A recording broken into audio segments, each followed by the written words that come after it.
எல்லையும் புறம்பொருட்கொண்டு நடைபெறப் போகின்ற இசி சாதாரண மாணவருடைய முன்னேற்றத்துக்காக தங்கசெல்வா நட்பணி மன்றமும் கொட்டாஞ்சேனை அறிவா சங்கமும் இணைந்து இந்த செயற்பாட்டுக்கு முன்னிலை நிற்கின்றது. அந்த வகையிலே தியான்ராஜ் அவர்கள் இந்த விடயமாக நம்மளை கேட்ட பொழுது நாம் எந்த விதமான மறுப்பும் இல்லாமல் இந்த செயற்பாட்டுக்கு பூரண ஒத்துழைப்பு செய்து இன்று அந்த நிகழ்வு மாணவ சமுதாயத்திற்காக என்னால் இப்பொழுது நடைபெறுகிறது. அமைப்பில் பெறப்போகின்ற இந்த பரீட்சையில் நீங்கள் கட்டாயம் திருவோண கணிதம் என்ற பகுதி எடுத்து ஆக வேண்டும். இந்த திருவோண கணிதம் என்ற பகுதியில் நீங்கள் அடிப்படையாக நீங்கள் அதை நோக்கும் பொழுது ஒரு செங்கோண முக்கோணியில இந்த பக்கம் இந்த புள்ளி A, இந்த புள்ளி B, இந்த புள்ளி C, அது இந்த ஆங்கிள் இவ்வளவும் தீட்டாவாக என்று வைத்தால் இந்த தீட்டாவுக்கு நேரே எதிர்க்கின்ற பக்கம் எதிர்பக்கமாகவும் இந்த தீட்டாவுக்கு இந்த பக்கம் செம்பக்கமாகவும் இந்த பக்கம் அயல் பக்கமாகவும் இருக்கும். யாராயும் செங்கோண முக்கோணிக்குத்தான் சைன் தீட்டாவையோ அல்லது கொசைன் தீட்டாவையோ அல்லது தான் தீட்டாவையோ நாம் பயன்படுத்தலாம். ஆக இந்த செங்கோண முக்கோணியில இந்த கோணம் தீட்டாவாக இருந்தால் தீட்டாவுக்கு எதிரே உள்ள பக்கம் எதிர்பக்கம், இது செம்பக்கம், இது அயல் பக்கம். அதாவது என்ன ஒரு செங்கோண முக்கோணியை எடுத்து காட்டணும். இந்த செங்கோண முக்கோணி ABC என்று வச்சுக்கொண்டால் அதுதான் இது X, இது Y, இது Z என்று வைத்துக் கொண்டால் இந்த கோணம் செங்கோணம், இந்த ஆங்கிள் தீட்டாவாக என்று வைப்போம். இந்த தீட்டாவாக நேர் உள்ள பக்கம் எதிர்பக்கம், இந்த பக்கம் சொம்பக்கம், இந்த பக்கம் அயல் பக்கம். இதிலிருந்து என்னத்தை நாங்கள் விளங்கிக் கொள்ளலாம் என்று சொன்னால் செங்கோண முக்கோணியில செம்பக்கமானது மாறாது. கோணம் மாறினாலும் செம்பக்கம் மாறாது. மற்ற ரெண்டு பக்கங்களும் மாறிக்கொள்ளும். நீங்கள் வடிவாக விளங்கிக் கொள்ள வேண்டும்.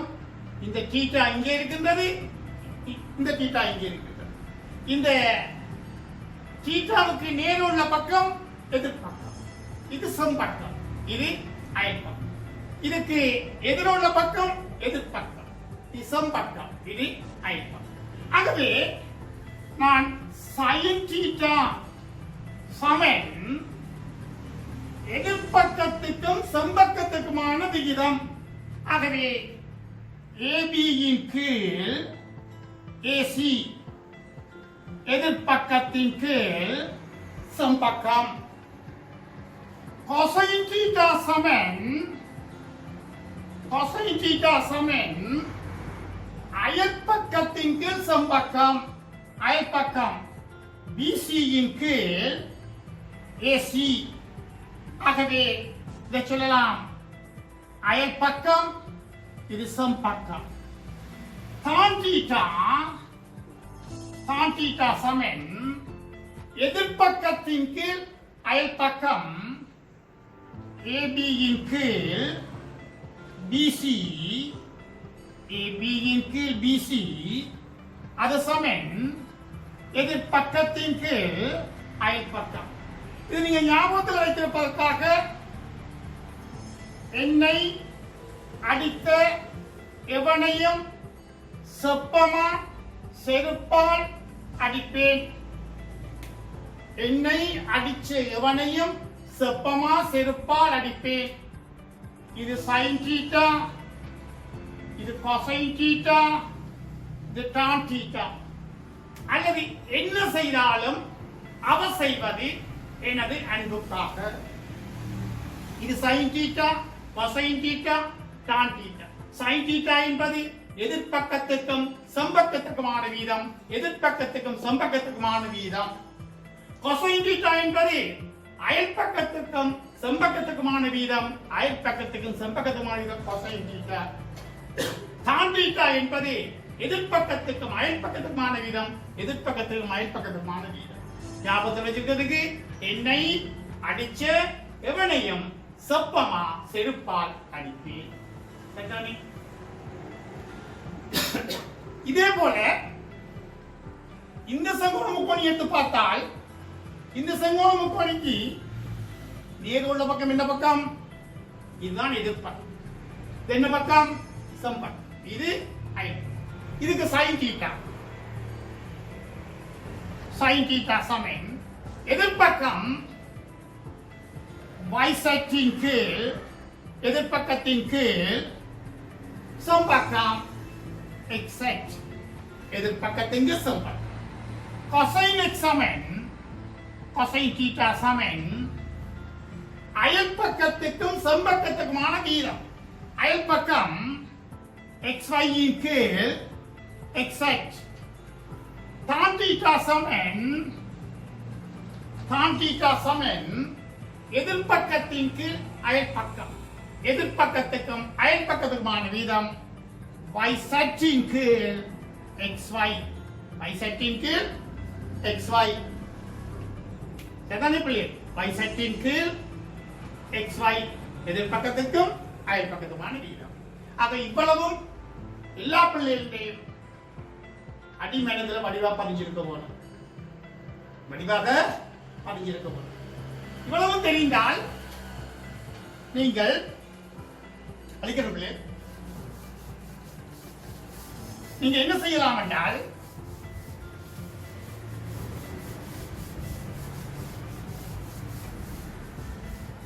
அதுக்கு அடுத்த விஷயமாக sin 30 பிரமாணம், cosine 30 பிரமாணம், tan 30 பிரமாணம், sin 60 பிரமாணம், cosine 60 பிரமாணம், tan 60 பிரமாணம், sin 45 பிரமாணம், cosine 45 பிரமாணம், tan 45 பிரமாணம். இந்த பிரமாணங்கள் உங்களுக்கு தெரியும். நீங்கள் பாடசாலை படிச்சிருப்பீங்க, அல்லது யார்கிட்டயாவது சம்பந்தமாக கேட்டு படிச்சிருப்பீங்க. sin 30 பிரமாணம் என்ன? அரை. cosine 30 பிரமாணம் என்ன? வர்க்கமூலம் 1 கீழ் 2. sin 45 பிரமாணம் என்ன? 1 கீழ் வர்க்கமூலம் 2. cosine 45 பிரமாணம் என்ன? 1 கீழ் வர்க்கமூலம் 2. ஞாபகம் இருக்கா? அட்டவணை போடுவோமா? சரி. இல்லாட்டால் இதையே நீங்க ஞாபகத்தில் வச்சுக்கொண்டு அடுத்தது இந்த திருகோண கணிதத்தில் நீங்கள் இந்த பைதகரஸ் தேற்றத்தையும் ஞாபகப்படுத்த வேண்டிய படம் உங்களுக்கு இருக்குது. யாதாயினும் ஒரு செங்கோண முக்கோணியில வேற பகுதியோடு வந்தாலும் இந்த பயன்பாட்டு தேவைப்படும். செம்பக்கத்தின் மேல் வரையப்பட்ட சதுரத்தின் பரப்பளவானது யாதாயினும் ஒரு செங்கோண முக்கோணியில் செம்பக்கத்தின் மேல் வரையப்பட்ட சதுரத்தின் பரப்பளவானது செங்கோணத்தை உள்ளடக்கும் பக்கங்களின் மேல் வரையப்பட்ட சதுரத்தின் பரப்பளவின் கூட்டுத்தொகைக்கு சமனாகும். யாதாயினும் செங்கோண முக்கோணியில் செம்பக்கத்தின் மேல் வரையப்பட்ட சதுரத்தின் பரப்பளவானது செங்கோணத்தை உள்ளடக்கும் பக்கங்கள் மேல் வரையப்பட்ட சதுரத்தின் பரப்பளவின் கூட்டுத்தொகைக்கு சமனாகும். அதாவது ஏசி வர்க்கம் சமன் ஏபி வர்க்கம் சக பிசி வர்க்கம். இதான் இந்த பைதகரஸ் தேற்றத்தை நீங்கள் இந்த பாதிக்க வேண்டிய சந்தர்ப்பங்கள் உங்களுக்கு வரும். இப்ப பிள்ளைகள் ஒரு முறை மேல் மாகாண பேப்பர்ல ஒன்று வந்தது. யாதாயினும் ஒரு செங்கோண முக்கோணியில் sin வர்க்கம் தீட்டா சக cosine வர்க்கம் தீட்டா சமன் 1 என காட்டுக. யாதாயினும் ஒரு செங்கோண முக்கோணியில் sin வர்க்கம் தீட்டா சக cosine வர்க்கம் தீட்டா சமன் 1 என காட்டுக.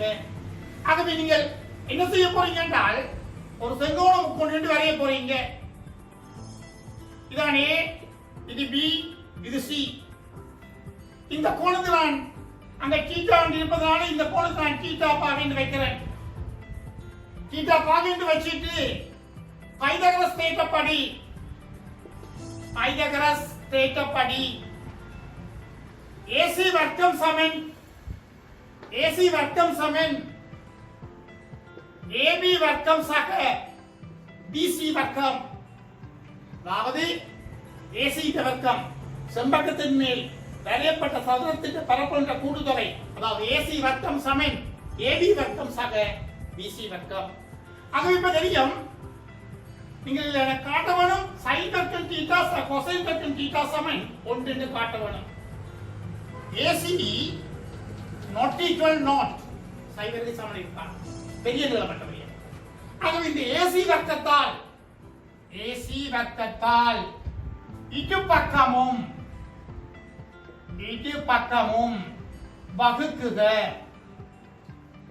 ரெண்டு பக்கமும் AC வர்க்கத்தால் வகுத்தால் AC வர்க்கத்தின் கீழ் AC வர்க்கம் சமன் AB வர்க்கத்தின் கீழ் AC வர்க்கம் சக BC வர்க்கத்தின் கீழ் AC வர்க்கம்.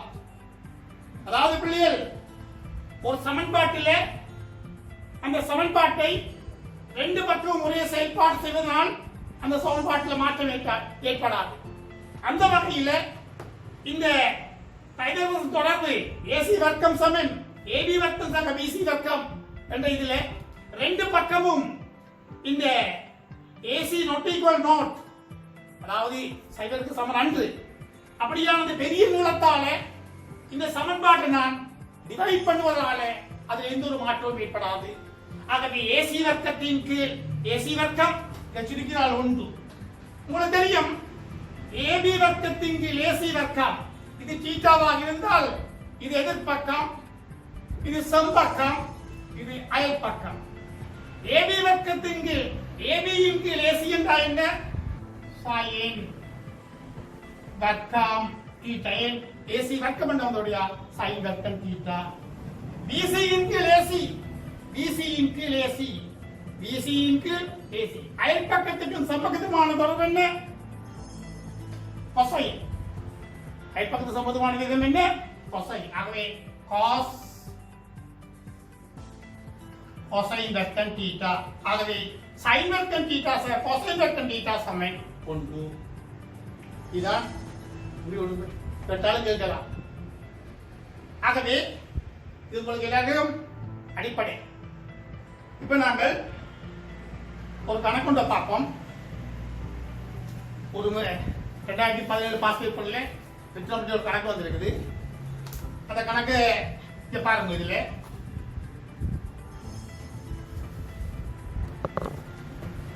கணக்க பாருங்க. அதுக்கான விடை அங்கால் இருக்குது.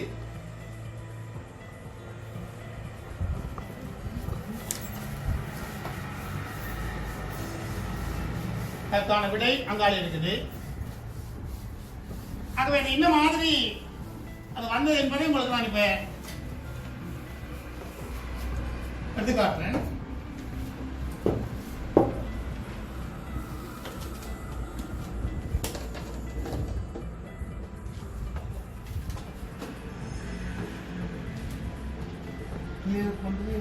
வசதி செய்யலாமா? அந்த கணக்கு வாசிக்கும். ஒரு கிடைத்தரையில் ஒரு மாமரம், ஒரு பலாமரம், ஒரு கிடைத்தரையில் ஒரு மாமரம், ஒரு பலாமரம், ஒரு தென்னை மரம், ஒரு தென்னை மரம் ஆகிய முறையே ஏக்கம பீக்கம டி ஆகிய இடங்களில் உள்ளன. ஏக்கு வடக்கே பியும் ஏக்கு கிழக்கே டீயும் உள்ளன. மேலும் ஏடி சமன் 100 சென்டிமீட்டராகவும் பியிலிருந்து திசைகோள் 162 பாகையும் ஆகும். 162 பாகையும் ஆகும். முதலாவது கேள்வி, ஏக்கம பீக்கம டி ஆகியவற்றின் அமைவுகளை ஒரு பரம்படியான படத்தில் வரைந்து தரப்பட்டுள்ள அளவுகளை குறிக்குக. இரண்டாவது கேள்வி, ஏடிபியின் பருமனை காண்க. ஏடிபியின் பருமனை காண்க. திரிகோண கணித அட்டவணையை பயன்படுத்தி தூரம் ஏபியை மீட்டரில் தருக. அதை பார்ப்போம். முதலாவது திசைகோல் என்று சொல்லும் பொழுது பிள்ளையே உங்களுடைய மனதில் வந்துடணும், வடக்கிலிருந்து ஆரம்பிக்கப்பட வேண்டாம். என்ன சொல்லி? மணிக்கோடு சுத்திர சொல்லி வலஞ்சொலி போக்கு இப்படி இருக்கணும். என்ன மணிக்கோடு எந்த சொல்லி? வலஞ்சொலி போக்கு சொல்ல வேண்டும், சுத்த வேண்டும். ஆகவே இந்த பக்கம் போக வேண்டும்.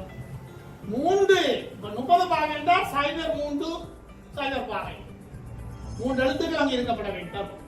ஆகவே இப்ப நான் இடத்தரையில் ஒரு மாமரம், ஒரு பலாமரம், ஒரு தென்னை மரம் ஆகியன முறையே ஏகம பீக்கம டி ஆகிய இடங்களில் உள்ளன. இது ஏ, இது பி, சரியா பிள்ளை? இது சி. இதுக்கு எந்த பக்கமா இருக்கலாம்? வடக்கு பக்கமா. வடக்கு பக்கமா என்ன இருக்குது? என்ன இருக்கு பிள்ளை? ஏகம பீக்கம ஆகிய இடங்களில் உள்ளன. ஏக்கு வடக்கு பிஎம், ஏக்கு வடக்கு பிஎம். இந்த வடக்கு பக்கத்துல தான் பி இருக்குது. வடக்கு பக்கத்துல பி இருக்குது. அடுத்தது 87 100 சென்டிமீட்டர். 87 100 மீட்டர், 100 மீட்டரும் பீலிருந்து திசைகோள் 162 பாகை. இதில் இருந்து திசைகோள் எத்தனை பாகையா? 162 பாகை. இவ்வளவு 162 பாகையாக இருக்குமா? அப்படி என்று சொன்னால் இவ்வளவு 162 பாகை. இது நேர்கோடு. இந்த குணம் என்னவா இருக்க முடியும்? மொத்த நேர்கோடு 180 பாகை. 180 பாகையில 162 பாகை எவ்வளவு? 12 போனால் 8. மீதி 7 6 போனால் சொல்லுங்க. இது 18 பாகையாக இருக்கும். 60 70 80 90 பாகை. இது என்னவா இருக்க வேணும்? ஒரு முக்கோணம் 3 கோணம் இது எத்தனை பாகை? 180 பாகை. ஆகவே 90 18 எவ்வளவு? அது இந்த கோணம் என்னவா இருக்கும்? இந்த கோணம் எத்தனை பாகையா இருக்கும் இல்லையே? சொல்லுங்க. இந்த கோணம் எத்தனை பாகை? 72 பாகையாக இருக்கும். 70 80 90.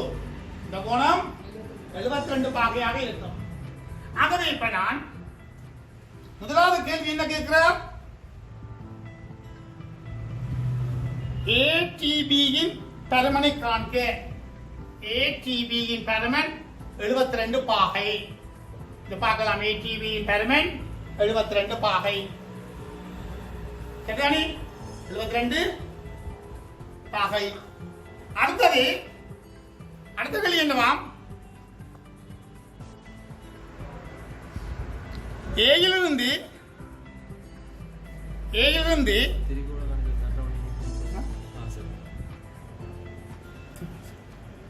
திரிகோண கணித அட்டவணையை பயன்படுத்தி தூரம் ஏபியை மீட்டரில் காண்க.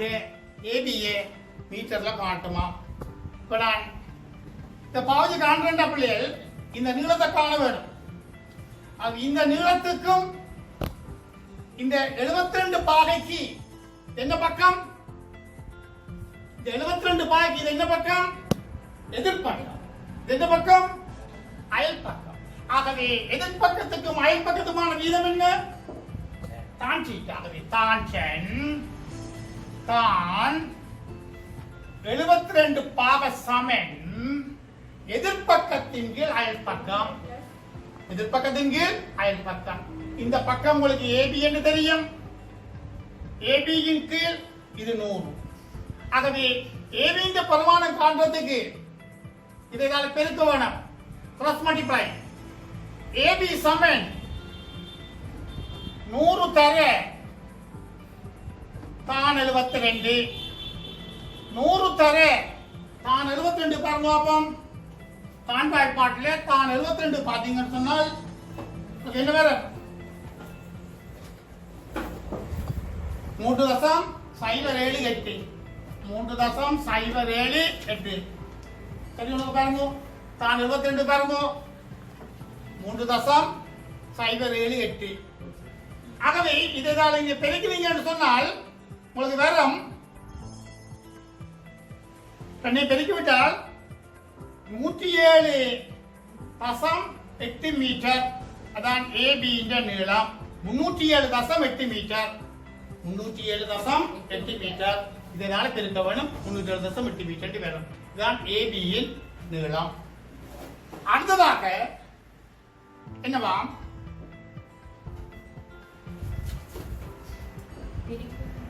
ஏழுக்கு வடக்கே ஏக்கும் பிக்கும் இடையே இடம் சி ஏக்கும் சிக்கும் ஏக்கும் பிக்கும் இடையில சி இருக்குது.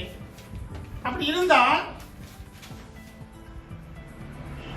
இதுல என்ன இருக்குதான் கிணறு ஒன்று இருக்குதான். அப்படி இருக்கும்போது ஏசி சமன் 175 மீட்டராக உள்ளது. ஏசி 175 மீட்டராக இருக்குதான். 175 மீட்டர். அப்படி இருந்தால் திரிகோண கணித அட்டவணையை பயன்படுத்தி ஏடிசியை காண்க. இது இந்த பிரமாணம் என்ன? ஏடிசியை காண்க. இந்த கோணத்தை காணணும். ஏடிசியை நான் காண வேணும். இப்ப தெரியும் இது என்ன பாரு, இந்த கோணத்துக்கு இது எதிர்பக்கம், இது சம்பக்கம், இது அயல் பக்கம். ஆகவே நான் சாரி இதுல 75 இல்ல சம்பக்கம். இப்ப உங்களுக்கு இதைத்தானே காணணும். நான் இந்த ஆங்கில காணணும். இதை காணணும் பிள்ளையர். ஏசிடி தான் சார் காணும். ஏசிடி கோணத்தை காணணும்.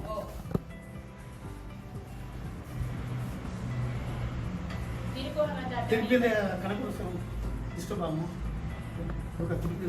ஏக்கு வடக்கே ஏசிடி சமன் இந்த கோணம். இந்த கோணத்துக்கு எதிர்பக்கம் இது, இது சம்பக்கம். ஆகவே sin ATC சமன் 100 கீழ் 175. 100 கீழ் 175. இதால பிரிக்க பிள்ளைகள். இதால பிரிக்க என்ன வந்துச்சு? 0.571. இதுக்கு நீங்கள் எங்க போய் பார்க்கணும்? சைன்ல பார்க்கணும். சைன் 0.571 பார்த்தீங்கன்னு சொன்னால் 34 பாகை 51 கலையா? 51 கலை.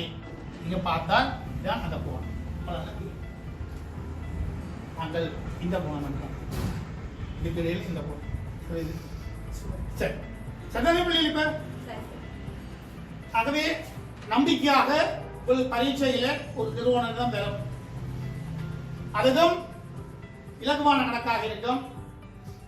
ஆக இதில் உங்களுக்கு ஒரு கோணமும் ஒரு பக்க நீளமும் தெரிந்தால் ஏனைய பக்கங்களை காணலாம். அல்லது 2 நீளங்கள் தெரிந்தால் கோணத்தை காணலாம். 2 நீளம் தெரிந்தால் கோணத்தை காணலாம். இதை விட கடினமான பகுதிகள் உங்களுக்கு வர முடியாது. அடுத்தது பிள்ளைகள் உங்களுக்கு பரீட்சைக்கு அடுத்தது நாங்கள் நம்பிக்கையாக தொடர்ச்சியாக வருஷம் வந்து கொண்டிருக்குது. கூட்டல் விருத்தி கம பெருக்கல் விருத்தி. கூட்டல் விருத்தி கம பெருக்கல் விருத்தி. கூட்டல் விருத்தியும் பெருக்க விருத்தியும் சேர்ந்து ஜியோமெட்ரிக் ப்ரோக்ரஷன், எலக்ட்ரிக் ப்ரோக்ரஷன் இது ரெண்டு சேர்ந்து ஒரு கணக்கு வைப்போம். அது மாற்றுவோம். இப்ப பிள்ளைகள் முதலாம் ஒரு T1 சமன் A என்று சொல்றது. முதலாம் கூட்ட விருத்தியை மேலான சொல்றேன். முதலாம் உறுப்பு A, இரண்டாம் உறுப்பு T2 A சக D, மூன்றாம் உறுப்பு A சக 2D, நாலாம் உறுப்பு A சக 3D, ஐந்தாம் உறுப்பு A சக 4D, எண்ணாம் உறுப்பு A சக n-1 into D. இதான் எண்ணாம் உறுப்புக்கான வாய்ப்பாடு. ஆக எண்ணாம் உறுப்பான வாய்ப்பாடு Tn சமன் A சக n-1 into D. இதான் எண்ணாம் உறுப்புக்கான வாய்ப்பாடு. A என்று சொன்னால் முதலாம் உறுப்பு, D என்று சொன்னால் பொது வித்தியாசம், N என்று சொன்னால் உறுப்புகள் எண்ணிக்கை, Tn என்றால் எண்ணாம் உறுப்பு. அதை விட கூடுதல் காணவனமாயிருந்தால் Sn சமன் n over 2 into 10 days ஆக n minus 1 into d. Sn Saman n over 2 into a plus l. இந்த மூன்று வாய்ப்பாடுகளும் உண்டு. இந்த வாய்ப்பாட்டில் a என்று சொன்னால் முதல் உறுப்பு, d என்று சொன்னால் பொது வித்தியாசம் common different, l என்று சொன்னால் கடைசி உறுப்பு, a என்று சொன்னால் முதலாம் உறுப்பு, Sn என்றால் முதல் n உறுப்புகளுடைய கூட்டுத்தொகை. இவ்வளவு விடயங்களும் ஞாபகத்தில் இருக்க வரும். ஞாபகத்தில் இருந்தால் தான் கணக்கு செய்ய சுலபமா இருக்கும். இப்ப அடிக்கடி முந்தி வாரது இப்படி ஒரு கேள்வி வரும். ஒரு கூட்ட விதி ஒன்றின் எண்ணாம் உறுப்பு Tn சமன் 7n சக 2 ஆயின் முதல் உறுப்பு யாது, பொது வித்தியாசம் யாது, 20ஆம் உறுப்பு யாது, அதுல 72 எத்தனையாம் உறுப்பு, Tn plus 1ஆம் உறுப்பை காண்கெல்லாம் முந்தி முந்தி வந்திருக்கு. இப்ப அப்படி எல்லாம் வருவதில்லை. இப்ப நாங்கள் அப்படி ஒரு கணக்கெடுத்து பார்ப்போம். முதல் Tn சமன் 7n சக 2. இதுல முதலாம் உறுப்பை காண வேண்டும் என்றால் என்னைக்கு பதிலாக 1 போவேன். 7 தர 1 சக 2, 7 7, 7 2 9. 2 போட்டால் 7 தர 2 சக 2, 7 2 14 சக 2, 14 2 16. 3 போட்டால் 7 தர 3 சக 2, 7 3 21, 21 2 23. அதான் உடைய முதலாம் உறுப்பு T1 9, இரண்டாம் உறுப்பு T2 16, மூன்றாம் உறுப்பு T3 23. A இந்த பரிமாணம் 9. D இந்த பரிமாணத்தை காணவனமாயிருந்தால் மூன்றாம் உறுப்பை இந்த இரண்டாம் உறுப்பை கழிக்க வேணும். மூன்றாம் உறுப்புல இரண்டாம் உறுப்பை கழிச்சா 23ல 14 போனா அவ்வளவு. 23ல 14 போனா அவ்வளவு 7. சரிதானே? முதலாம் உறுப்பு அதான் A. இப்ப பிள்ளைகள் இதுல பார்க்கலாம். இது ஒரு கூட்ட வித்தியாக இருந்தால், ஒழுங்கான முறையில் அமைந்திருந்தால், எண்ணின்ற குணகம் தான் D. எண்ணின்ற குணகம் தான் D. இந்த 7ஓட 2 கூட்டினால் 9. 9 தான் D. Short method. 7ஓட 2 கூட்டினால் 9. எண்ணின்ற குணகம் தான் D. அதான் பொது வித்தியாசமாக இருக்கு. இப்ப உங்களுக்கு 16ல இருந்து 9 கழியுங்கோ என்ன வரும்? 7. 23ல இருந்து 16 கழியுங்கோ எவ்வளவு? 7. என்ன? ஆகவே A கண்டாச்சு, D கண்டாச்சு. அடுத்த காண வேண்டிய என்ன? 20ஆம் உறுப்பை காணும். 20ஆம் உறுப்பை காண வேண்டாம். T20 சமன் 7n சக 2. 7 தர என்னைக்கு பதிலாக 20 சக 2. சைபர் 140 சக 2. ஆகவே 20ஆம் உறுப்பு என்னவா? 142. 22 சைபர் 14 140 142. 20ஆம் உறுப்பு 142. அடுத்த கேட்கிறார் 72 எத்தனையாம் உறுப்பா? 72 எத்தனையாம் உறுப்பு என்று காணுவதற்கு Tn சமன் 7n சக 2 சமன் 72. ஆகவே 7n சமன் 70. இந்த சக 2 இல்லாமல் செய்வதற்காக சமன்பாட்டின் 2 பக்கமும் 7n சக 2 சக 2 சமன் 72 சக 2. ஆகவே 7n சமன் 70. ஆகவே எந்த பரிமாணங்கான 7n இன்டு 7 சமன் 70 இன்டு 7. ஆகவே n சமன் 10ஆம் உறுப்பு. 22 எவ்வளவு இருக்கு? 10ஆம் உறுப்பு. அடுத்தது Tn பிளஸ் 2ஆம் உறுப்பு யாது என்று கேட்டால் Tn பிளஸ் 2ஆம் உறுப்பு 7 இன்டு n பிளஸ் 2 சக 2, 7n சக 14 சக 2, 7n சக 14 2 16, 7n சக 16, 7n சக 7 14. ஆகவே Tn பிளஸ் 2ஆம் உறுப்பு 7 சக 16. இதே போல பிள்ளைகள் இப்படியான கணக்கெல்லாம் வரும். இதுல இருக்காம வரை இல்லை. ஒரு கூட்டெழுதி ஒன்றின் முதல் எண்ணுறுப்புகளின்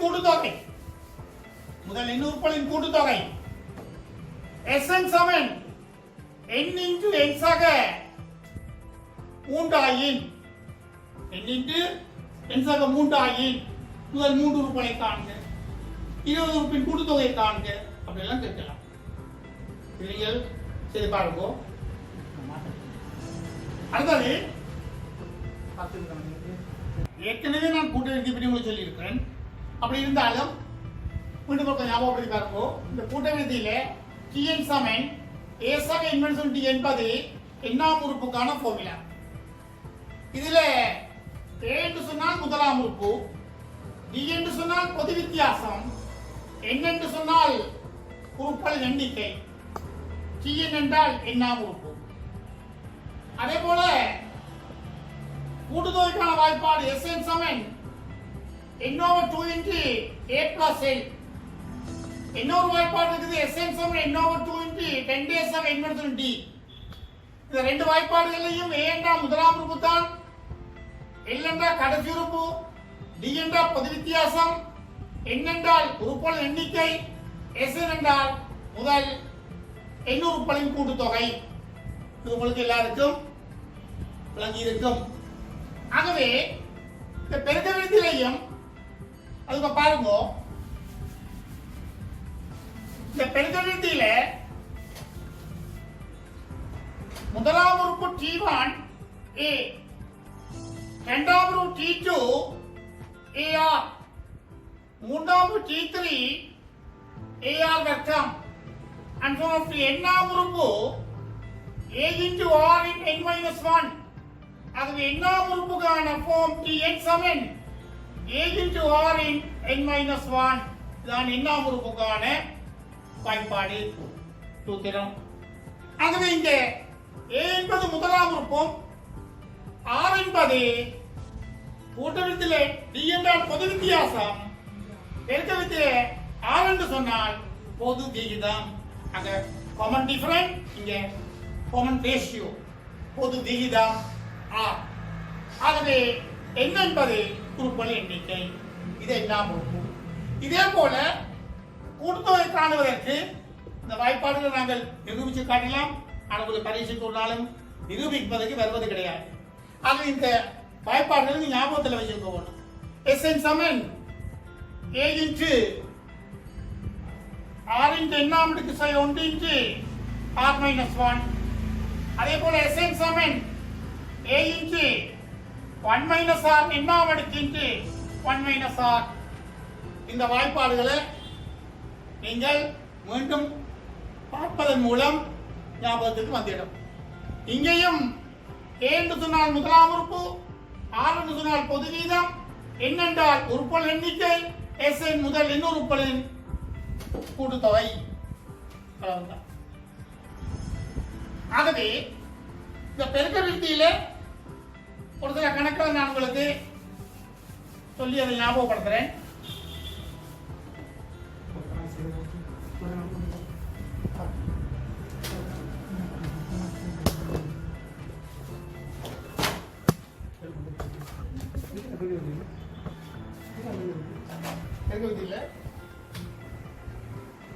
ஒரு பெருக்க விதி ஒன்றின் இரண்டாம் மூன்றாம் உறுப்புகளின் கூட்டுத்தொகை, ஒரு பெருக்க விதி ஒன்றின் இரண்டாம் மூன்றாம் உறுப்புகளின் கூட்டுத்தொகை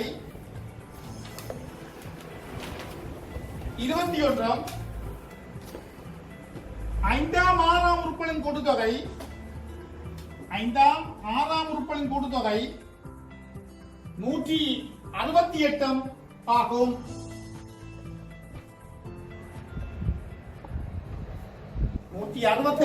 ஆகும்.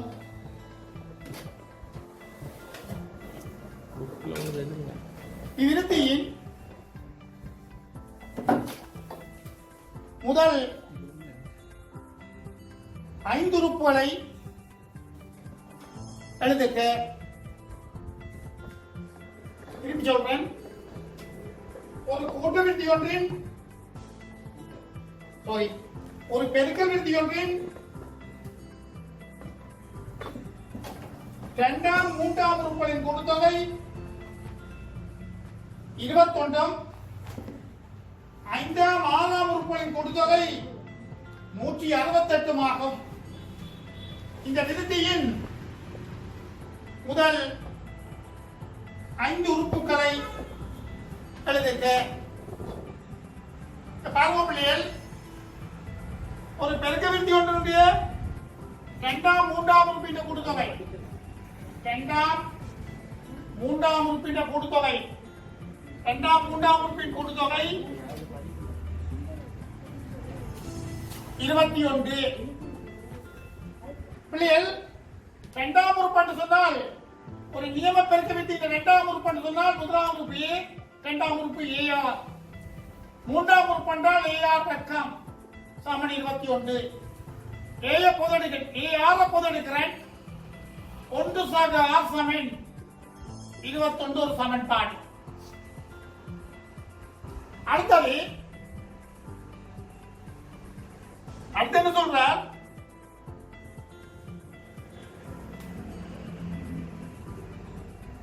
ஐந்தாம் ஆறாம் உறுப்புகளின் கூட்டுத்தொகை, ஐந்தாம் ஆறாம் உறுப்புகளின் கூட்டுத்தொகை 168. ஐந்தாம் உறுப்பு என்று சொன்னால் ஏஆரின் 4ஆம் அடுக்கு, ஆறாம் உறுப்பு என்றால் ஏஆரின் 5ஆம் அடுக்கு சமன் 168 இரண்டாவது சமன்பாடு. ஏஆரின் 4ஆம் அடுக்கு பொது எடுத்தால் 1 சக ஆர் சமன் 168 இது உங்களுடைய இரண்டாவது சமன்பாடு. ஆக இந்த பெருக்கல் வித்தியில ஒரு கணியத்தை இல்லாமல் செய்வதற்காக ஒரு சமன்பாட்டை மற்ற சமன்பாட்டால் வகுக்கப்பட வேண்டும், பிரிக்கப்பட வேண்டும். இரண்டாவது சமன்பாட்டை முதலாவது சமன்பாட்டால் நான் பிரிக்கப்படும் பொழுது ஏஆரின் 4ஆம் அடுக்கு 1 சக ஆரின் கீழ் ஏஆர் இங்கு 1 சக ஆரின் கீழ் 168 கீழ் 21. இதுல 1+6 1+6 வெட்டப்படும். ஏயும் இல்லாம போனால் ஆறின் 3ஆம் அடுக்கு சமன் எத்தனை முறை? 21 128 எத்தனை முறை? எத்தனை முறை பிள்ளை? எத்தனை முறை? இது ஒரு முறை, இது 8 முறையா? 8 முறையா? 8. ஆகவே 6 3ஆம் அடுக்கு சமன் 2 3ஆம் அடுக்கு ஆர் சமன் 2. தெரியும், தெரியும் தானே? ஆர் கண்டுட்டேன். இனி இந்த முதலாம் சமன்பாட்டில் பிரதியிட்டு ஏ காணுங்க. முதலாம் சமன்பாட்டில் பிரதியிட்டு ஏ காணுங்க. முதலாம் சமன்பாட்டில் பிரதியிட்டு ஏ காணுங்க.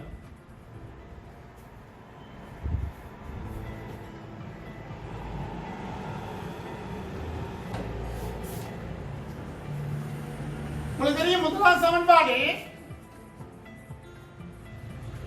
AR into 1 plus r equal 21. AR into 1 plus r சமன் 21. இதுல தெரியும் A தர r ന്റെ பரிமாணம் 2, 1 சக 2 சமன் 21, 2 கொண்டு 3 3 6 A Saman 21, r A Saman 21, A Saman r 3 r 2 3 2 ஆறு எவ்வளவு வந்துச்சு?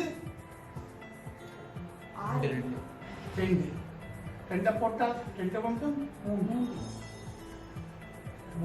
2 6 A சமன் 21, A சமன் 21 21 6 எவ்வளவா? என்ன சொல்லுறது? என்ன சொல்லுறது?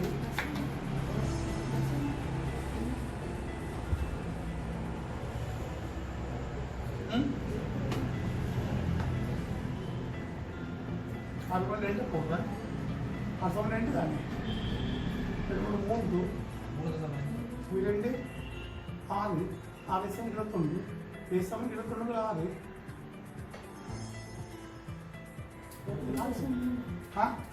இது சுருக்கினா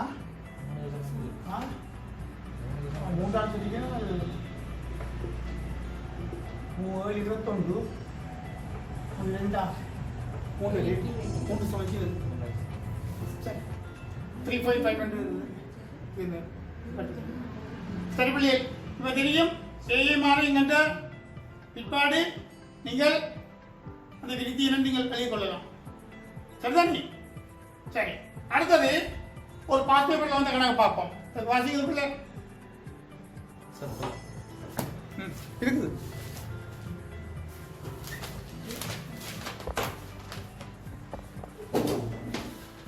சொல்லுங்க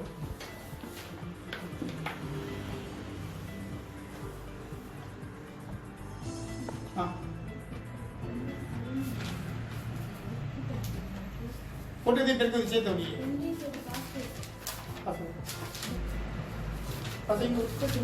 ஒரு விளையாட்டு நிகழ்வில் பங்கு பற்றுவது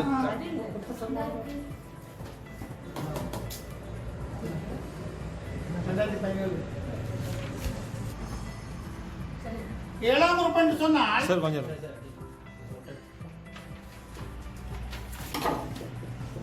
ஏஇந்த பிரமாணம் என்ன பிள்ளைகள் ஏனுடைய பிரமாணம் என்ன எவ்வளவு கண்ணாங்கள் 2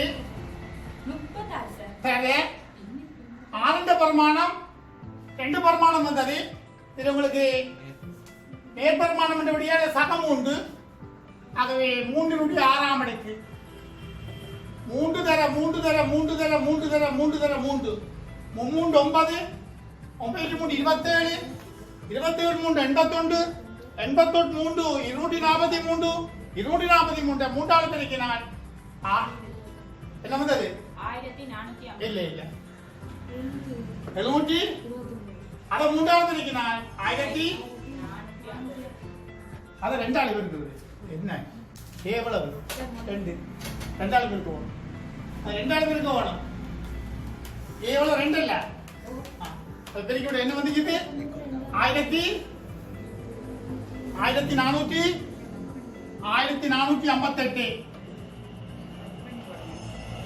சரியா சரி கட் பண்ணிக்கிட்டேன்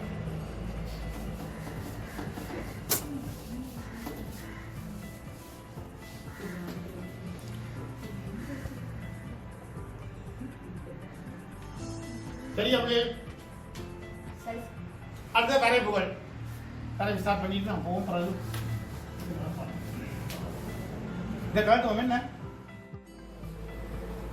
உங்களுக்கு ஒரு கேள்வி நம்பிக்கை வரும் வரைப்புகள் ஆறாம் வகுப்புலேருந்தே ஸ்டார்ட் பண்ணி இருக்குது உங்களுக்கு அந்த அடிப்படை சில தத்துவங்களை இங்கே விளங்கி இருக்க வேண்டும் இந்த தெற்காட்டின் தளம் அல்லது ஆள் கூட்டு தளம் எக்ஸ் அச்சு y அச்சு இதுல 1 2 3 1 2 3 1 2 3 1 2 3 இந்த பக்கம் சாய இது சாய இது எக்ஸ் அச்சு எக்ஸ் அச்சின் சமன்பாடு y சமன் சைவர் y அச்சின் சமன்பாடு x சமன் சைவர் இது ஒரு நாளும் மறக்கப்படாத அடிப்படை x இன் பிரமாணம் உண்டா இருக்கும் பொழுது y இன் பிரமாணம் சைவர் x இன் பிரமாணம் 2 ஆ இருக்கும் போது y இன் பிரமாணம் சைவர் x இன் பிரமாணம் 3 ஆ இருக்கும் போது y இன் பிரமாணம் சைவர் காரணம் இந்த புள்ளி உற்பத்தி புள்ளி சைவர் சைவர் இதுல x இன் பிரமாணம் போகும்போது y இன் பிரமாணம் சைவர் ஆ இருப்பதனால தான் x அச்சின் சமன்பாடு y சமன் சைவர் y அச்சு இதுல y இன் பிரமாணம் 1 y இன் பிரமாணம் 2 y இன் பிரமாணம் 3 அப்படி x இன் பிரமாணம் y இன் பிரமாணம் 1 ஆ இருக்கு x இன் பிரமாணம் சைவர் 2000 x இன் பிரமாணம் சைவர் 3000 x இன் பிரமாணம் சைவர் ஆகவே y அச்சு x சமன் சைவர் ஒரு நாளும் மறக்கப்படாது இப்ப x சமன் 2 என்று சொன்னால் x சமன் சைவருக்கு சமாந்தரமாக 2 என்ற புள்ளி கூடாக சென்றால் x சமன் 2 x சமன் சைவர் என்று சொன்னால் x சமன் சைவர் என்ற நேர்கோட்டுக்கு y அச்சுக்கு சமாந்தரமாக சைவர் 2 என்ற புள்ளி கூடாக சென்றால் x சமன் சைவர் 2 அது மாதிரி y சமன் 2 என்று சொன்னால் y சமன் சைவருக்கு சமாந்தரமாக 2 என்ற புள்ளி கூடாக சென்றால் அது சொல்றது y சமன் 2 x அச்சுக்கு அல்லது y சமன் சைவருக்கு சமாந்தரமாக சைரன் என்ற புள்ளிக்கூடாக சென்ற இந்த நோடு இந்த நேர்கோடு y சமன் சைரண்டு y சமன் சைரண்டு y சமன் சகரண்டு x சமன் 2 y சமன் சைரண்டு. இது அடிப்படை கட்டாயம் விளங்குது. அடுத்தது நியம நேர்கோட்டின் சமன்பாடு y சமன் mx ஆக c. இங்கே m என்பது படித்திறன், இந்த x என்ற குணகம் படித்திறன், c என்பது வெட்டுத்துண்டு. y சமன் mx என்பது ஒரு நேர்கோட்டின் சமன்பாடு தான். இந்த ரெண்டுக்கும் என்ன வித்தியாசம் என்றா, இந்த y சமன் mx என்ற நேர்கோடு உற்பத்தி புள்ளி கூடாக செல்லும், இது உற்பத்தி புள்ளி கூடாக செல்லாது. காரணம் வெட்டுத்துண்டு உண்டு. அதை x அச்சில் வெட்டும். ஆகவே இதைத்தான் உற்பத்தி புள்ளி கூடாகத்தான் செல்லும். ஐயச்சிலையும் வெட்டும். இது y சமன் mx ஆக c, இது உற்பத்தி புள்ளி கூடாக செல்லும். m greater than less than equal என்பதற்கேற்ப இந்த சமன்பாடுகள் ஒவ்வொரு விதமாக செல்லும். அடுத்தது பிள்ளைகள் y சமன் mx ஆக c க்கு சமாந்தரமான சமன்பாட்டை y சமன் mx ஆக c1 என்று சொல்லலாம். சமாந்தரமான சமன்பாட்டிலே படித்திறன் மாறாது, வெட்டுத்துண்டு மாறும். அதாவது ஒரே நேர்கோட்டுள்ள படித்திறன்கள் சமன், சமாந்தரமான படித்திறன்கள் சமன், வெட்டுத்துண்டுகள் இதில் மாறிக்கொள்ளும். இது நீங்க கட்டாயம் அறிஞ்சு வச்சுக்கணும். அடுத்தது பிள்ளைகள் ஒரு சமன்பாட்டிலே y சமன் 2x ஆக 1. இதுல m இன் பெருமானம் என்ன? m இன் பெருமானம் என்ன? 2. இன்னும் தெரியா? c இன் பெருமானம் என்ன? 1. m இன் பெருமானம் 2, c இன் பெருமானம் 1. y சமன் sin2x ஆக 1. m இன் பெருமானம் என்ன? sin2. c இன் பெருமானம் என்ன? 1. படித்திறனையும் வெட்டுத்துண்டையும் தந்தால் சமன்பாடு உருவாக தெரியும். இப்ப m இன் பெருமானம் 3, c இன் பெருமானம் 1. அது சமன்பாடு யாது? y சமன் 3x ஆக 1. படித்திறனை வெட்டுத்துண்டு தந்தால் சமன்பாடு உருவாக தெரியும். அடுத்தது படித்திறனை காண தெரியும், வெட்டுத்துண்டை காண தெரியும். அடுத்தது பிள்ளைகள் இந்த y சமன் x இருக்கா, y சமன் psi x இருக்கா. y சமன் x என்பது எப்பொழுதும் இழிவு பரிமாணத்தை கொண்டதாக இப்படி ஒரு போகும், இப்படி ஒரு பரபோல. இது உயர்வு பரிமாணத்தை கொண்டதாக இருக்கும். x உங்களுக்கு சயடியாளம் இருந்தால் வரவு உயர்வான பரிமாணத்தை எடுக்கும். சகடியாளம் இருந்தால் விரிவான பரிமாணத்தை எடுக்கும். அது டேர்னிங் புள்ளி, திருமுறை புள்ளி, இதனுடைய உயர்வு பரிமாணத்தில் நான் கண்டுகொள்ளலாம். இதுல இழிவு பரிமாணத்தில் நான் கண்டுகொள்ளலாம். அந்த சார்பு எந்த இடத்துல புகைக்க அதிகரித்துக் கொண்டு செல்லும், சார்பின் நேரான பரிமாண வீச்சு, சார்பின் எதிரான பரிமாண வீச்சு, சார்பு அதிகரிக்கிற பரிமாண வீச்சு, சார்பு குறைகிற பரிமாண வீச்சு எல்லாம் கேட்பாங்க. அதுக்கேற்ற மாதிரி நீங்க ஆன்சர் பண்ணலாம். அது சமச்சீர் கோட்ட பெட்டி அறிவு தெரிய வேணும். இப்படி இருந்தால் இது x அச்சு y அச்சு என்று வச்சுக்கொண்டால் சார்பு இதிலிருந்து இவ்வளவு வரையும் சார்பு குறைந்து கொண்டு செல்கிறது, சார்பு இதிலிருந்து சார்பு அதிகரித்து கொண்டு செல்லும். இந்த சார்பு மறையான பரிமாண வீச்சா இருக்கு. இல்ல சய 2 இல்ல சய 2 1 1 வச்சுக்கொண்டால் இது சய 1. இப்ப இதுக்கு இடையில சார்பின் பிரமாணம் மறையான பிரமாணம். இது சார்பு குறைந்து கொண்டு செல்வது, சார்பு அதிகரித்து கொண்டு. அதை ஒவ்வொரு பிரமாண வீச்சுகளையும் நாங்க பார்க்கலாம். இப்போ ஒரு பாஸ் பேப்பர் எடுத்து பார்ப்போம். இப்ப இதுல y சமன் x வர்க்கம் சக 4x சக 2 இன் வரவை வரைவதற்கு தயாரிக்கப்பட்ட ஒரு பூரணமற்ற பெருமான அட்டவணை கீழே தரப்பட்டுள்ளது. இதுல உங்களுக்கு x y என்று வந்திருக்கிறார். இதுல எக்ஸின் வருமானம் சயஞ்சா இருக்கு, சயநாளா இருக்கு, சயமுண்டா இருக்கு, சயரெண்டா இருக்கு, சயொண்டா இருக்கு, சைவரா இருக்கு, ஒண்டா இருக்கு. இதுல உங்களுக்கு கேட்கிற எக்ஸின் வருமானம் சயரெண்டா இருக்கும் போது வைகின்ற பிரமாணத்தை காண்க. ஆகவே என்ன செய்யணும் என்றால் தரப்பட்ட சார்பு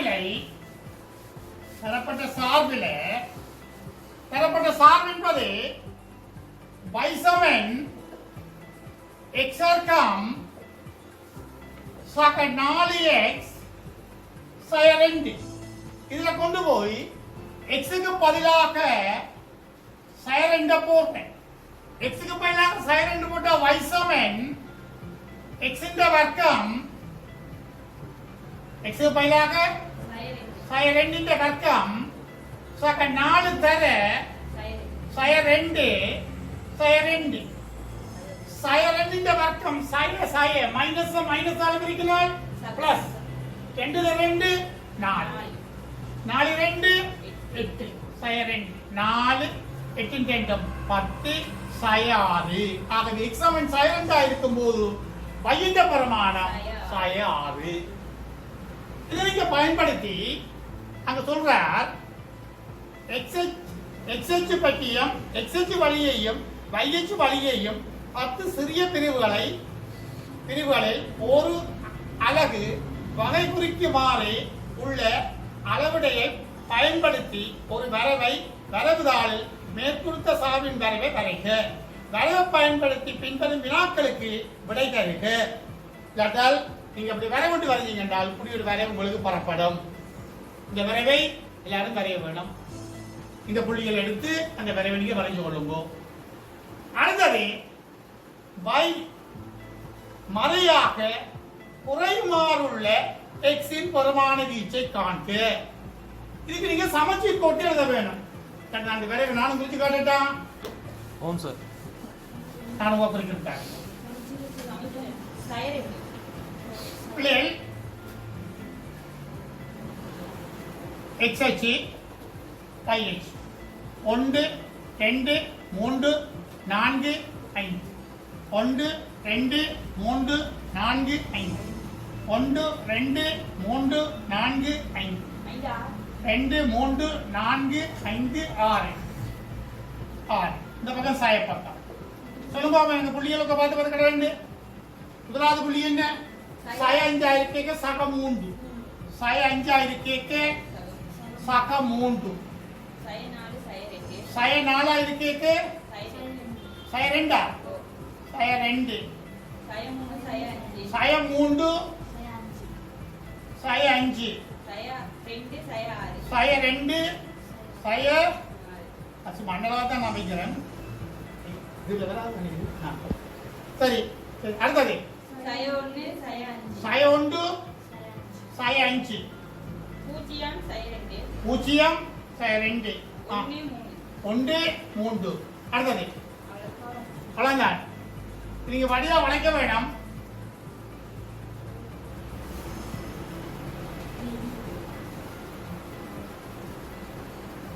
இந்த வயசுல இப்படி வளைச்சு போட்டுறப்பா.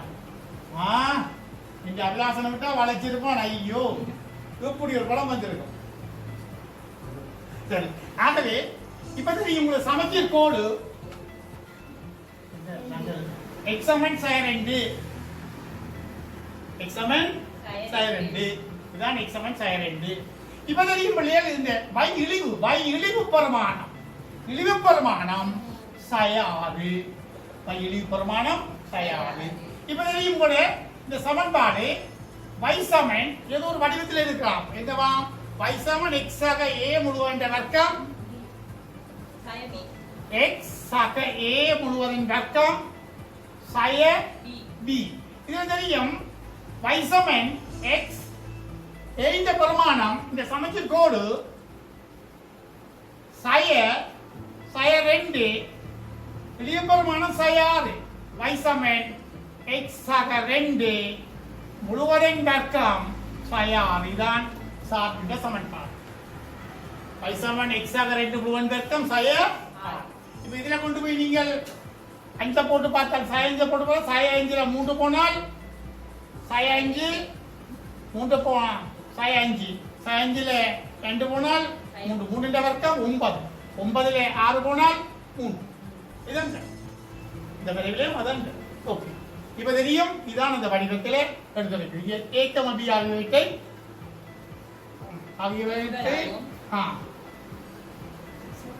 இது பெண்களாக இப்ப தெரியும் இந்த பிரமாணம் உங்களுக்கு தெரியும் சய 2 வீட்டு பிரமாணம் சய 6 வேற என்ன கேட்டவர் சமன்பாடு x வர்க்கம் சக 4x சய 2 சமன் 0 இன் நேர்மூல x வர்க்கம் சக 4x சய 2 சமன் 0 இன் நேர்மூலத்தை சமமானத்தை கண்டு இதிலிருந்து வர்க்கம் மாறும் பிரமாணத்தை காணும் இங்க பாருங்க x வர்க்கம் சக 4x சய 2 சமன் 0 இதுதான் மூலம் காண வேண்டிய சமன்பாடு இந்த சார்பின் சமன்பாடு தெரியும் y சமன்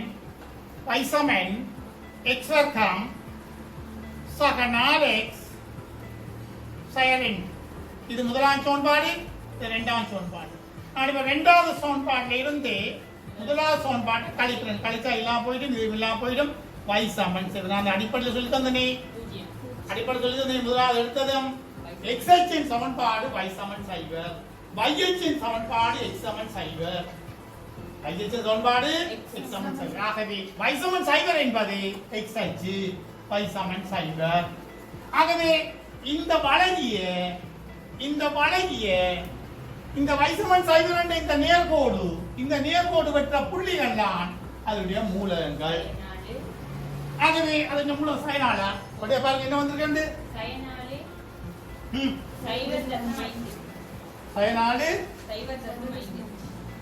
கொண்டு 0.4 இங்க இருக்கு இது 0.4 உண்டு அடுத்த பிரமாணம் சய 4.4 சய 4.4 அப்படிதான் வந்திருக்கு வடிவா பாத்தீங்கன்னா சய 4.4 இப்ப நான் என்ன செய்ய போறேன்டா வைசமன் தவிராகும் போது இந்த மூலத்தை காணணும் எது இந்த மூலம் காணணும் வைசமன்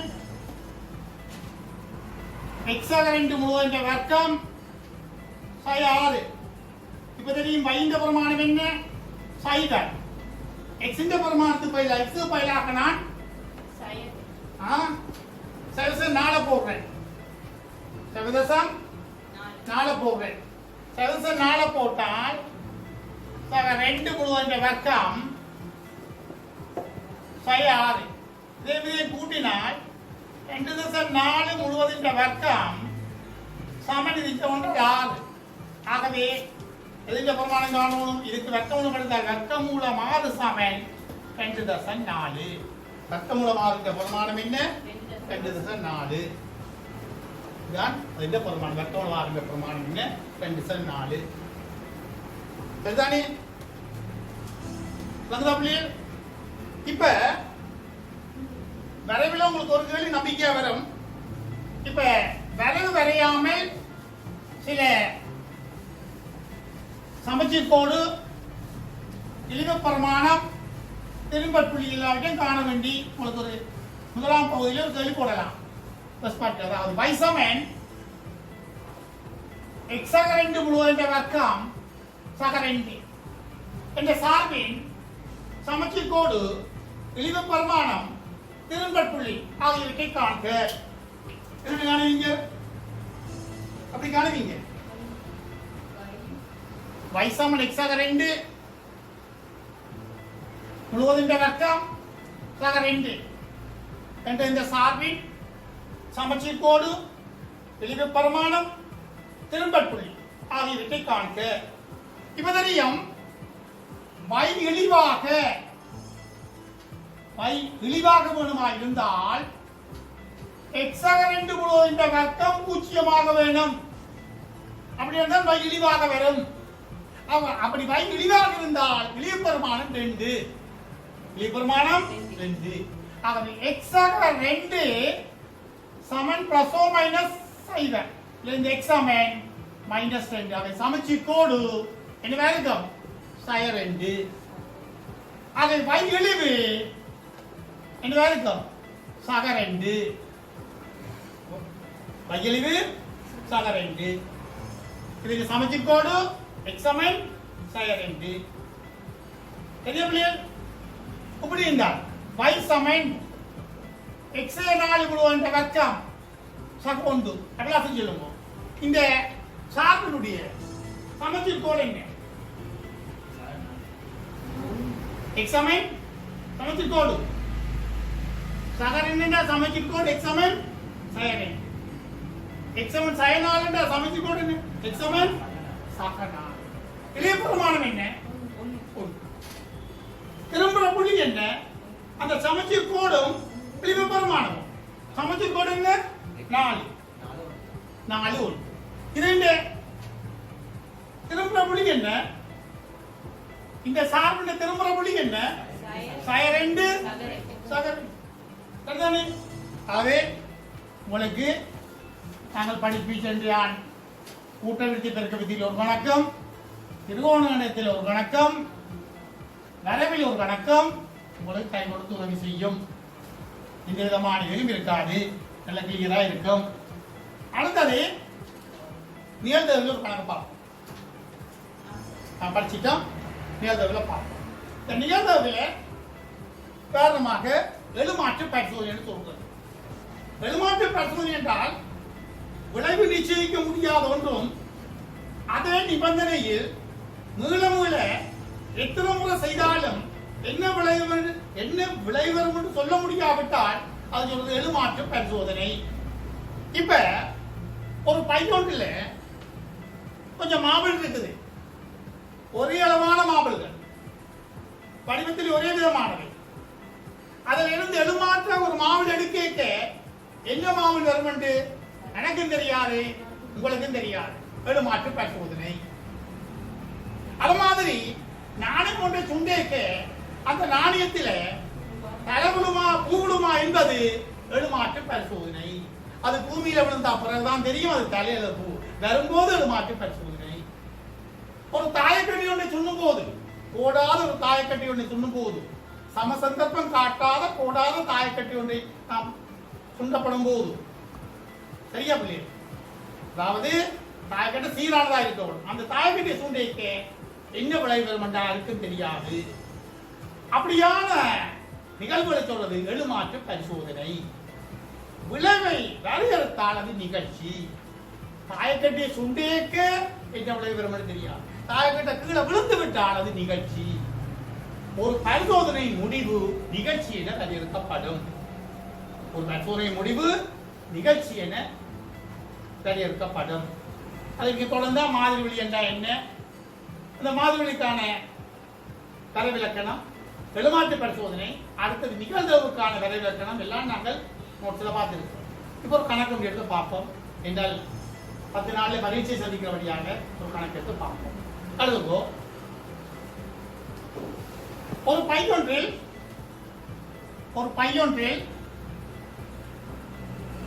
4 வெள்ளை பந்துகளும் 2 பச்சை பந்தும் ஒரு நீல பந்தும் உண்டு. ஒரு பையொன்றில் 4 வெள்ளை பந்துகளும் 2 பச்சை பந்தும் ஒரு நீல பந்தும் உண்டு. ஒரு பந்தை எழுமாற்றாக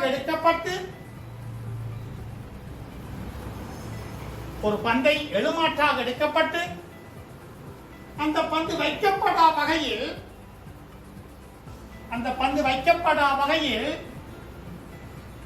மறுபந்து எடுக்கப்பட்டது.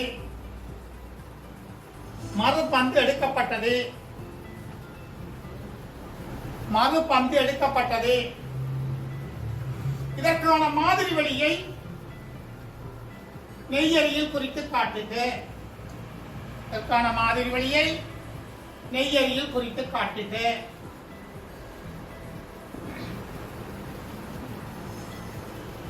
ரெண்டு பந்துகளும்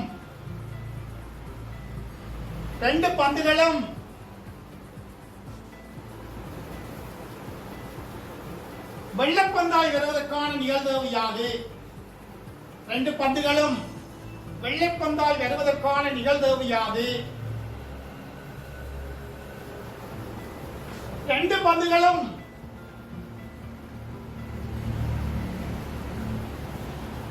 பச்சை பந்தாய் வருவதற்கான நிகழ்தகவு யாது? குறைந்தது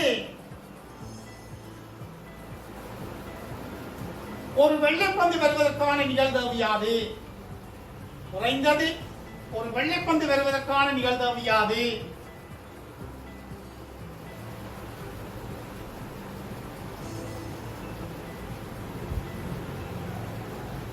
குறைந்தது ஒரு வெள்ளைப்பந்து வருவதற்கான நிகழ்தகவு யாது? மேலே பெறப்பட்ட வினாவுக்கான விடைகளை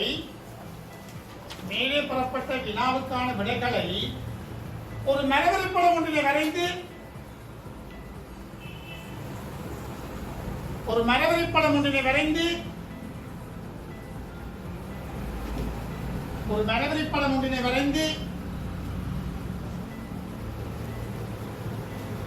அதன் மூலம்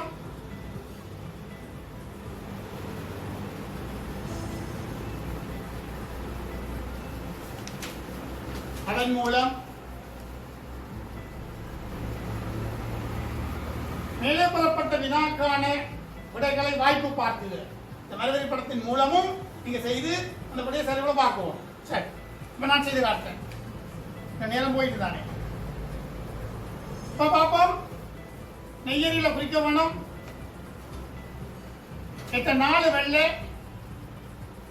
1, வெள்ளை 2, வெள்ளை 3, வெள்ளை 4, பச்சை 1, பச்சை 2, நீலம் 1. வெள்ளை 1, வெள்ளை 2, வெள்ளை 3, வெள்ளை 4, பச்சை 1, பச்சை 2, நீலம் 1. ஒரு பந்து எடுக்கப்பட்டு வைக்கப்படவில்லை என்று சொன்னால் சம சந்தர்ப்ப நிகழ்ச்சியில் வராது. வெள்ளை 1 வரும், வெள்ளை 1 வராது, வெள்ளை 2 வரும். ஒரு பந்து எடுக்கப்பட்டு வைக்கப்படவில்லை. வெள்ளை 2 வரும், வெள்ளை 2 வராது.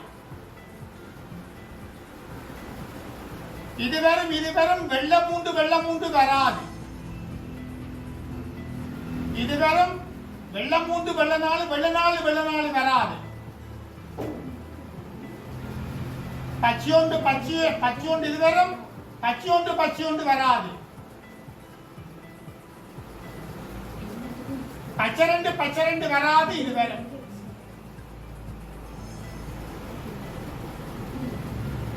நீலம் 1 வராது. மூலவட்ட நிகழ்ச்சியில் வராது. இதே கணக்க மரவரி படத்துல போட்டால் வெள்ளை, பச்சை, நீலம் மொத்தம் 4 2 6 7 பந்துகள் உண்டு. 7 மேல் 4 அதுக்கான ப்ரோபபிலிட்டி. இது 7 மேல் 1 அதுக்கான ப்ரோபபிலிட்டி. இது 7 மேல் 2, இது 7 மேல் 1 அதுக்கான நிகழ்தகவு. இப்ப முதல் வெள்ளை, பச்சை, நீலம் என்றால் இதே ஒழுங்குல தான் இங்க போட வேணும். வெள்ளை, பச்சை, நீலம், வெள்ளை, பச்சை, நீலம், வெள்ளை, பச்சை, நீலம். இந்த ஆர்டர் மாறக்கூடாது. இதுல 7 பந்து என்று சொன்னால் ஒரு பந்து எடுக்கப்பட்டு வந்து வைக்கப்படாத வகையில 7 பந்து 6 பந்தாக மாறி இருக்கும். 7 பந்து 6 பந்தாக மாறி இருக்கும். போட்டாச்சு. இதுல இருந்து எந்த பந்துல இருந்து பந்த போனான்னா நான் சம சந்தர்ப்பம் வழங்குறேன். முதல் வெள்ளையில இருந்து 1 போயிருந்தா 4 பந்து 3 பந்தாக குறைஞ்சிருக்கும். 1 வெள்ளையில இருந்து போனபடியால் இதுல போகாது, இதுலையும் போகாது. பிறகு இதுல போகாது, இதுல இருந்து 1 போனா 2 பந்து 1 பந்தாக மாறி இருக்கும். இப்ப இதுல அப்படியே இருக்கும், இதுலயும் அப்படி, இதுல இருந்து 1 போனா இதுல இருக்காது. யாரு பிள்ளைகள் யாருக்கும் தெரியும், உங்களுக்கும் தெரியும், எனக்கும் தெரியாது, ஒருத்தருக்கும் தெரியும், எங்க இருந்து போனான்னு தெரியும். ஆனா 1 கட்டாயம் குறைஞ்சிருக்கும். இது 7 பந்து இருந்தது 6 பந்தா மாறி இருக்கும். அது எந்த பந்தா இருக்கணும்? வெள்ளையா இருக்கலாம், பச்சையா இருக்கலாம், நீலமா இருக்கலாம். அது வெள்ளையில 1 குறைச்சிருக்கிறது, பச்சையில 1 குறைச்சிருக்கிறது, நீலத்தில் 1 குறைச்சிருக்கிறது. இந்த வெள்ளை, பச்சை, நீலம் ஒரு நாளும் மாறக்கூடாது. வெள்ளை, பச்சை, நீளமா தான் இருக்கும். அந்த மாறி வந்துச்சுன்னா கணக்கு அதே ஓடலாம் இருக்கணும். அது வேலை முக்கியம். அந்த மரவரி படத்தில் ஒரே கிளையில போனா பெருக்கப்படப்பட்டு அடுத்த கிளையை கூட்டு. சரி, இதே படத்தில் 2 வெள்ளையும் செய்திருக்கு. முதலாவது கேள்வி, 2 பந்துகளும் வெள்ளை பந்தாயிருப்பதற்கான நிகழ்தகவு யார்? ரெண்டு பந்தும் வெள்ளைப்பந்தாக இருக்க வேண்டும் என்று சொன்னால் இவ்வளவும் தரும். வெள்ளை ஒன்று இவ்வளவும் தரும். ஆகவே மொத்த நிகழ்ச்சி 3 6 7 49. 49 7 போனால் 42. 42 மேல் 3 6 7 7 42. 7 7 43 3 6 7 49. 49 இருந்து 7 கழிச்சால் 42 மேல் எத்தனை? 3 3 6 எத்தனை?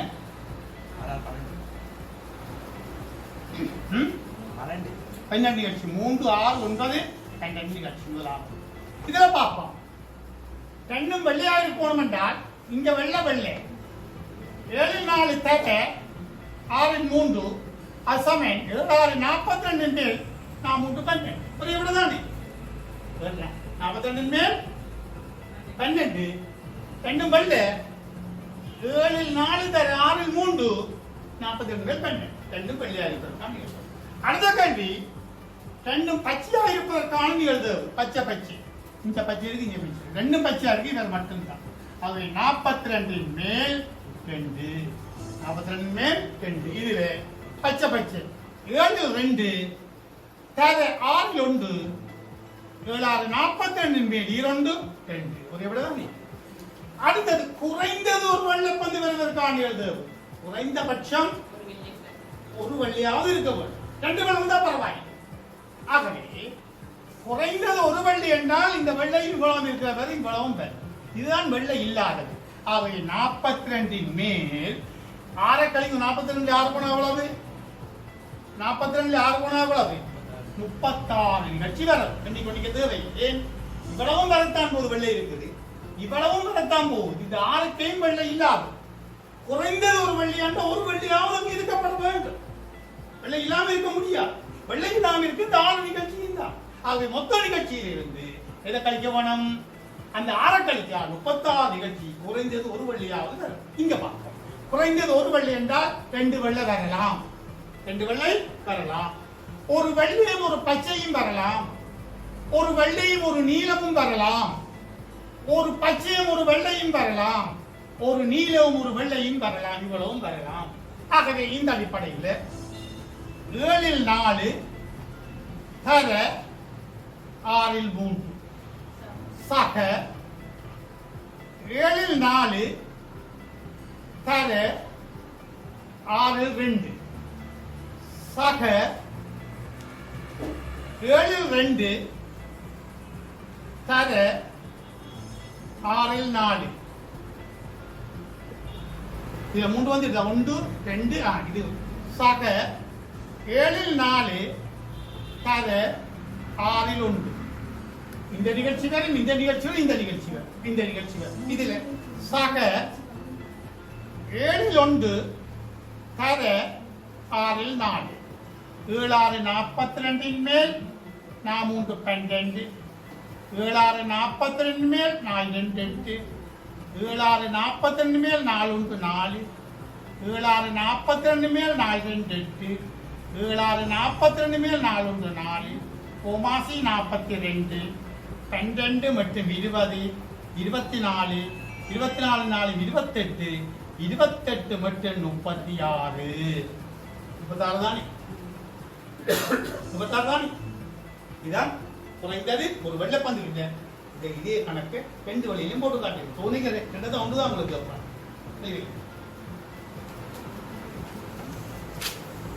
சரி, எல்லாம் நல்ல இறைவன் கருணையால உங்களுக்கு எல்லாம் நல்ல பெறுபவர் கிடைக்க வேணும் என்று கேட்டுக்கொண்டு, அது மட்டுமல்ல, இப்படி ஒரு பெரிய கல்வி சேவை என்று செய்து கொண்டிருக்கின்ற தம்பி தயான்ராஜ் அவர்களை நாங்கள் பாராட்ட வேண்டும். மிகவும் குறைந்த வயதுடையவராக இருந்தாலும் அவருடைய எண்ணங்கள் சிந்தனைகள் உயர்வாக இருக்கின்ற காரணத்தினாலே எங்களுக்கு பிற்பாடு எங்களுடைய மன்றத்தை தன்னும் அவர் வழிநடத்த வேண்டும் என்று அன்பாக கேட்டுக்கொண்டு அதையும் எங்களோடு இணைக்க வேண்டும். இந்த கல்வி சேவைக்கு செய்த உதவியை நாங்கள் மறக்க முடியாது. எமது மன்றத்தை பொறுத்தவரை கடந்த 24 ஆண்டுகளாக தலைநகரில் நாங்கள் கல்வி சேவை செய்து கொண்டிருக்கிறோம். ஒவ்வொரு பாடசாலைகளில் காலையில் போய் ஒரு மணித்தியாலும் ஃப்ரீயாக படிச்சுட்டு தருவோம். ஒவ்வொரு 5 நாளையும் 5 பாடசாலைக்கு போவோம். ஆகவே நான் ஒரு தேசிய பாடசாலையில் ஒரு கணித ஆசிரியராக இருக்கின்றேன்.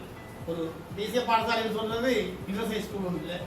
ஆகவே அந்த பாடசாலை எமக்கு தந்த உரம் தான் இந்த கல்வி. ஆகவே பாடசாலையில் நாங்கள் இங்கிலீஷ் மீடியத்தை படிப்பிச்சு அதன் மூலம் வந்த அனுபவங்கள் இன்றைக்கு உங்களோட பயிரக்கூடியதாக இருந்துச்சு. ஆகவே மென்மேலும் நீங்கள் வளர வேண்டும், நாம் எல்லோரும் வளர வேண்டும் என்று இனிய நன்னால் கேட்டுக்கொண்டு தந்த செல்வா நெற்பணி மன்றம், கொட்டாஞ்சேனை வட்ட அறிமா சங்கம் போன்றவற்றின் சார்பாக உங்களுக்கு நன்றியை கூறிக்கொண்டு விடைபெறுகின்றேன். வணக்கம்.